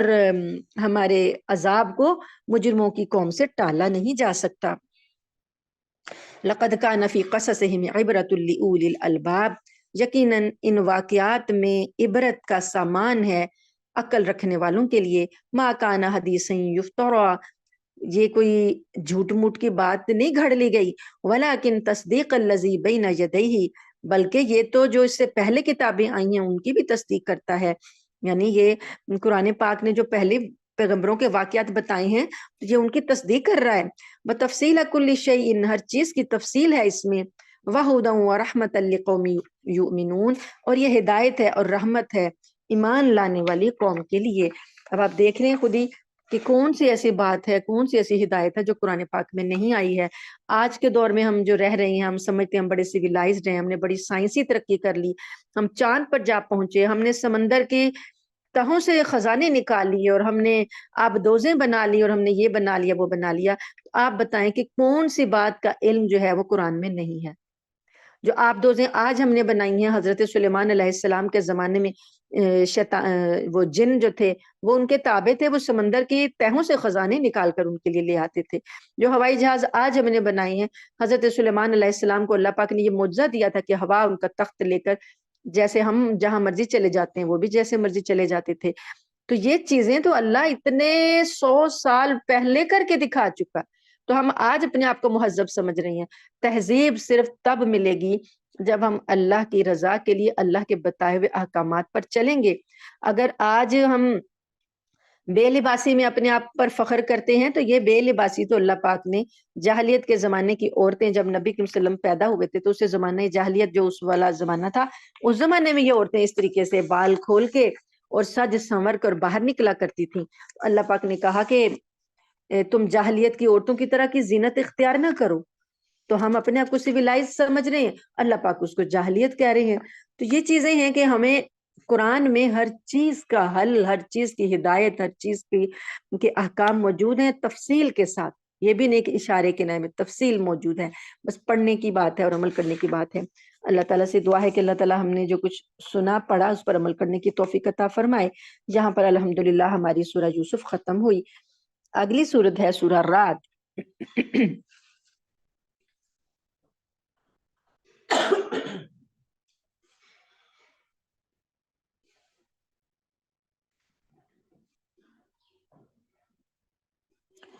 سورہ رعد مدنی ہے. بسم اللہ الرحمن الرحیم. الف لام میم را تلک آیات الکتاب، یہ اللہ کی کتاب کی آیتیں ہیں. والذی انزل الیک من ربک الحق، اور اے پیغمبر جو کچھ تم پر تمہارے پروردگار کی طرف سے نازل کیا جا رہا ہے یہ برحق ہے. ولیکن اکثر الناس لا یؤمنون، لیکن اکثر لوگ جو ہوتے ہیں وہ ایمان نہیں لاتے. اللہ الذی رفع السماوات بغیر عمد ترونها، اللہ وہ ذات ہے جس نے آسمانوں کو بغیر ستونوں کے بلند کیا جو تمہیں نظر نہیں آتے. ثم استوى علی العرش، پھر اس نے عرش پر استوا فرمایا. وسخر الشمس والقمر، اور اس نے سورج اور چاند کو مسخر فرمایا. کل یجری لاجل مسمى، ہر چیز ایک معین مدت تک جو ہے رواں دواں ہے. یدبر الامر یفصل الآیات، اللہ ہی تمام کاموں کا انتظام کرتا ہے اور آیات کو تفصیل سے بیان کرتا ہے. لعلکم بلقاء ربکم توقنون، تاکہ تم اپنے رب کی ملاقات کا یقین رکھو. اب یہ ایک آیت، آیت نمبر 2، یہ ایک آیت آپ دیکھ لیجئے کہ کائنات کی چیزوں کے اندر جو اللہ کی کاریگری، جو تدبیر ہے، جو نظام ہے، جو انتظام ہے، وہ سارا اس میں بیان ہو رہا ہے. آپ اس ایک آیت کو ایک طرف رکھ لیں اور آپ کی ساری سائنس، کیمسٹری، فزکس اور بایو اور جو بھی چیزیں آپ سمجھ رہے ہیں کہ آپ نے آج دریافت کر لی ہیں اور جن چیزوں کے بل پہ آج آپ سویلائزڈ کہلا رہے ہیں، یہ ساری لائبریریاں ایک طرف کر لیں تب بھی ساری اس آیت کی تشریح پوری نہیں ہوگی، کیونکہ اللہ نے ایسی چیزیں بنا دی جو ہمیں نظر بھی نہیں آتی ہیں۔ اللہ فرماتے ہیں کہ کیوں کیا گیا؟ اس لیے کیا گیا کہ جو تم نے اپنے رب سے ملنا ہے نا آخرت میں، تمہیں اس پر یقین آ جائے۔ تو جب بندے کا یقین ہوتا ہے کہ میں نے رب کے پاس جانا ہے، پھر اس یقین کی وجہ سے ہی وہ گناہوں سے بچتا ہے، اور اس یقین کی وجہ سے ہی وہ نیکی پر آتا ہے۔ اگر مجھے یقین ہو کہ میرے رب نے مجھے جزا دے دینی ہے تو پھر میں یہاں دنیا میں بدلے کی خواہش نہیں کروں گی۔ اگر مجھے یہ نہیں پتا نا کہ مجھے آگے جا کے کچھ ملنے والا ہے، تو پھر میں چاہوں گی کہ جو میں نے کام کیا مجھے وہ اس کا بدلہ یہیں پر ملے۔ جیسے بچے ایگزام دیتے ہیں تو ان کا ہوتا ہے کہ ہمارا رزلٹ ابھی ہمیں ملے، اسی دنیا میں ہمیں ڈگری ملے، لیکن بعض چیزیں اللہ کی طرف سے ایسی ہوتی ہیں کہ ہم یہاں نیکیاں کر رہے ہوتے ہیں، اچھے کام کر رہے ہوتے ہیں، لیکن ہمیں بدلہ نہیں مل رہا ہوتا، بلکہ الٹا ہمیں اس کے بدلے میں مصیبتیں آ رہی ہوتی ہیں۔ تو پھر بندے کا جب آخرت پر یقین ہوتا ہے تو وہ نیکی کرے گا، اگر اس کا آخرت پر یقین نہیں ہے تو وہ نیکی ہی نہیں کرے گا، وہ کہے گا میں کیوں مصیبتیں اٹھاتا رہوں، مجھے کیا پڑا ہے، سارے لوگ عیش کر رہے ہیں تو میں تکلیفیں اٹھاؤں کیوں؟ تو یہ اللہ کی ملاقات کا یقین ہی ہے جو انسان سے نیکی کرواتا ہے اور احسان کرواتا ہے۔ تو اللہ فرماتے ہیں کہ یہ ساری چیزیں اس لیے ہیں کہ تمہیں یقین آ جائے۔ وَهُوَ الَّذِي مَدَّ الْأَرْضَ وَجَعَلَ فِيهَا رَوَاسِيَ، اور اللہ وہ ذات ہے جس نے زمین کو کھینچ دی کے پھیلا دیا۔ جیسے آپ کوئی چیز بناتے ہیں، مثلا آپ روٹی کی ہی مثال لے لیں کہ پیڑا بنانے کے بعد ہم روٹی کو بیلتے ہیں تو اسے کھینچ کے لمبا کرتے ہیں، تو اللہ فرماتے ہیں کہ ایسے ہی میں نے زمین کو کھینچ کر پھیلا دیا، اور اس کے بعد زمین میں پہاڑ بنائے، وجعل فیہا رواسیا، ہم نے زمین میں پہاڑ بنائے، وہ انہار اور دریا بنائے، ومن کل الثمرات، اور ہر قسم کے پھل، جعل فیہا زوجین اثنین، پھلوں کے دو دو جوڑے بنائے، یغشی اللیل النہار، اور رات کو دن کی چادر اڑائی، دن کو رات کی چادر اڑائی۔ اب پھلوں کے جو جوڑے ہیں یہ ہمیں کس نے بتایا؟ ہماری جو زولوجی ہے وہ ہمیں بتاتی ہے کہ جوڑا ہوتا ہے، پیئر ہوتا ہے۔ باٹنی اور زولوجی میں ہی ہم نے پڑھا نا، اور ہم نے کتنے سالوں کے بعد آ کے پڑھا کہ ہر چیز کا ایک پیئر ہوتا ہے۔ تو اللہ تعالیٰ نے تو قرآن میں اتنے 100 سال پہلے ہی بتا دیا کہ ہم نے پھلوں کے بھی جوڑے بنائے ہیں، نر اور مادہ پھلوں میں بھی پائے جاتے ہیں، پھولوں میں بھی نر اور مادہ، جانوروں میں، حشرات میں، ہر چیز میں اللہ نے جوڑا بنایا۔ ان فی ذلک لآیات لقوم یتفکرون، حقیقت یہ ہے کہ ان ساری باتوں میں ان لوگوں کے لیے نشانی ہیں جو غور و فکر کریں۔ وفی الارض قطع متجاورات وجنات من اعناب وزرع ونخیل صنوان وغیر صنوان یسقى بماء واحد۔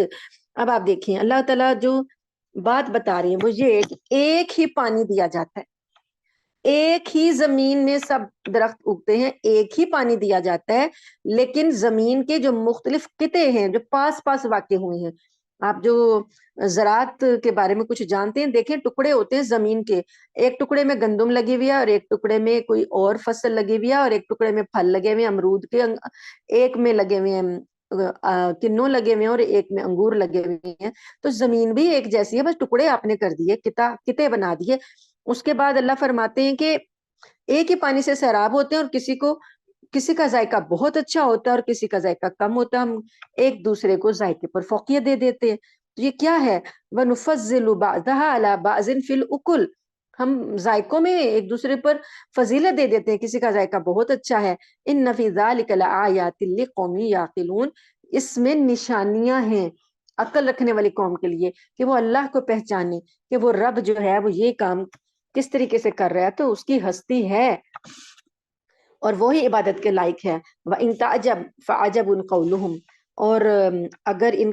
آپ کو ان کافروں پر تعجب ہوتا ہے، فَعَجَبٌ قَوْلُهُمْ، اور ان کا یہ کہنا عجیب ہے۔ اللہ تعالیٰ کہتے ہیں کہ کافروں کا یہ کہنا عجیب ہے، کیا کہتے ہیں؟ أَإِذَا كُنَّا تُرَابًا أَإِنَّ لَفِي خَلْقٍ جَدِيدٍ، کہ جب ہم مٹی ہو جائیں گے تو کیا ہم نئی خلق میں تخلیق کیے جائیں گے؟ تو اللہ فرماتے ہیں کہ تم دیکھتے نہیں ہو کہ زمین جو ہوتی ہے یہ مٹی ہوتی ہے، اس مٹی سے میں کتنی تخلیق پیدا کرتا ہوں، تو کیا تمہیں نہیں پیدا کر سکتا؟ اولئک الذین کفروا بربہم، یہ وہ لوگ ہیں جنہوں نے اپنے رب کی قدرت کا انکار کر دیا، واولئک الاغلال فی اعناقہم، اور یہی وہ لوگ ہیں جن کے گلوں میں توق پڑے ہوئے ہیں، واولئک اصحاب النار، اور یہی وہ لوگ ہیں جو آگ میں جانے والے ہیں، ہم فیہا خالدون، اور وہ اس میں ہمیشہ رہیں گے، وَيَسْتَعْجِلُونَكَ بِالسَّيِّئَةِ، اور یہ آپ سے جلدی مچا رہے ہیں برائی کے بارے میں، قبل الحسنتی، اچھائی کے بدلے میں، یعنی کہ وہ کہتے ہیں کہ لے آؤ عذاب اپنا جو تم وعدہ کرتے ہو، تو اللہ کہتے ہیں کہ اچھائی نہیں مانگ رہے، برائی مانگ رہے ہیں، وَقَدْ خَلَتْ مِنْ قَبْلِهِمُ الْمَثُلَاتِ، اور آپ سے پہلے بھی ایسے لوگ جو ہیں، یہ آپ سے پہلے بھی ایسی مثالیں گزر چکی ہیں، وَإِنَّ رَبَّكَ لَذُو مَغْفِرَةٍ لِلنَّاسِ عَلَى ظُلْمِهِمْ، حقیقت یہ ہے کہ اللہ تعالی جو لوگوں نے اپنے اوپر ظلم کیے اس کے بدلے میں اللہ پاک نے تو بڑا ہی معاف کیا لوگوں کو، بڑی مغفرت کی لوگوں کی، لیکن لوگ خود ہی عذاب کی طلب کرتے رہے، تو وَإِنَّ رَبَّكَ لَشَدِيدُ الْعِقَابِ، تو اللہ مغفرت بھی فرماتا ہے لیکن اللہ تعالیٰ کا عذاب بھی بڑا سخت ہے، وَيَقُولُ الَّذِينَ كَفَرُوا، اور کافر لوگ یہ کہتے ہیں، لَوْلَا أُنزِلَ عَلَيْهِ آيَةٌ مِّن رَبِّهِ، کہ اس کے پر اس کے رب کی طرف سے کوئی نشانی کیوں نہیں نازل ہوئی۔ اللہ تعالیٰ نے ہزاروں نشانیاں کائنات میں بتا دی ہیں، اس کے باوجود یہ کہتے ہیں کہ اس نبی پر کوئی نشانی کیوں نہیں نازل ہوئی، انما انت منذر، اللہ تعالیٰ فرماتے ہیں آپ تو صرف ڈرا دینے والے بنا کر بھیجے گئے ہیں، وَلِكُلِّ قَوْمٍ ہاد، اور ہر قوم کے لیے ہم نے ہادی بھیجا ہے، تو ہم نے آپ کو ان کی ہدایت کے لیے بھیجا ہے، اب یہ نہیں مانتے آپ کا ذمہ نہیں، اللہ یعلم ما تحمل کل انثی وما تغیض الارحام، اللہ ہی جانتا ہے کہ کسی مادہ نے کیا اٹھایا، نہیں ماتا جو ہے جو حمل اٹھاتی ہے اس نے کیا اٹھایا، یہ اس کے حمل میں کیا ہے یہ اللہ جانتا ہے، وما تغیض الارحام، اور اس کو بھی اللہ پاک جانتے ہیں جو رحموں میں کمی بیشی ہوتی ہے، وما تزداد، یا رحم جو ہے ماں کا جو رحم ہے اس میں جو کمی بیشی ہو رہی ہوتی ہے اللہ اس کو بھی جانتا ہے، وکل شیء عنده بمقدار، اللہ کے ہاں ہر چیز کا ایک اندازہ مقرر ہے۔ اب ہماری سائنس تو یہ اتنا صحیح بتا سکتی ہے نا کہ مذکر ہے یا مؤنث ہے، میل ہے یا فیمیل ہے، اس سے زیادہ ہماری سائنس کیا بتائے گی، اتنا ہی بتا دے گی، اور کیا بتا دے گی کہ اتنا وقت اس کا رہ گیا ہے اور اتنا وقت اس کا ہو گیا ہے، اس سے زیادہ کوئی رنگ، کوئی اس کی خصوصیات، کوئی اس کی کوالٹیز، یا کہ وہ بڑا ہو کر کیا بنے گا، اچھا ہوگا برا ہوگا، معاشرے کے لیے ایک عقل مند انسان ہوگا یا ایک بوجھ ہوگا، جو بھی ہوگا وہ سائنس کا اس سے کوئی تعلق نہیں ہے، اور ہم سمجھ رہے ہیں کہ ہم ترقی میں ہم آگے نکل گئے ہیں، اللہ فرماتے ہیں کہ مجھے پتا ہے کہ آگے کیا ہونے والا ہے، اس حمل میں کیا کم ہو رہا ہے، کیا زیادہ ہو رہا ہے، اس کا اندازہ کیا ہے، یہ سب مجھے پتا ہے، عالم الغیب والشہادۃ الکبیر المتعال، وہ عالم ہے، جاننے والا ہے چھپی چیزوں کا بھی، حاضر چیزوں کا بھی، اور اس کی ذات بہت بڑی ہے اور اس کی شان بہت اونچی ہے، سواء منکم من اسر القول، آیت نمبر 10 ہے، سواء منکم، برابر ہے تم میں سے کوئی آہستہ سے بات کرے، ومن جہر بہ، یا اونچی بات کرے، ومن ہوا مستخف باللیل وسارب بالنہار، یا کہ رات میں چھپا ہوا ہو یا دن میں وہ چل پھر رہا ہو، اللہ کے لیے سب برابر ہے، ہمارے لیے محتاجی ہے نا کہ ہم اندھیرے میں نہیں دیکھ سکتے، ہمیں کوئی چھپی ہوئی چیز نظر نہیں آتی، یا کوئی آہستہ بات کرے تو ہمیں پتہ نہیں چلتا، اللہ کے لیے ایسے ہی ہے جیسے سب برابر ہے، اللہ تعالیٰ کے لیے کوئی فرق نہیں ہے، لہ معقبات من بین یدیہ، ہر شخص کے آگے اور پیچھے اللہ پاک نے معقبات فرشتے مقرر کر دیے، یعنی CID لگا دی اللہ پاک نے، یحفظونہ من امر اللہ، وہ اللہ کے حکم سے باری باری اس کی حفاظت کرتے ہیں، تو اللہ پاک نے ہمیں بنا کے ایسے نہیں چھوڑ دیا، 2 فرشتے صبح کو ہوتے ہیں جو انسان کے ساتھ ہوتے ہیں، جب ان کی ڈیوٹی ختم ہوتی ہے، آپ نے سنا ہوگا حدیث میں بھی آتا ہے کہ نبی کریم صلی اللہ علیہ وسلم کا فرمایا کہ فرشتوں کی ڈیوٹیاں بدلتی ہیں عصر کے وقت میں اور فجر کے وقت میں، فجر کے وقت فرشتے آتے ہیں جو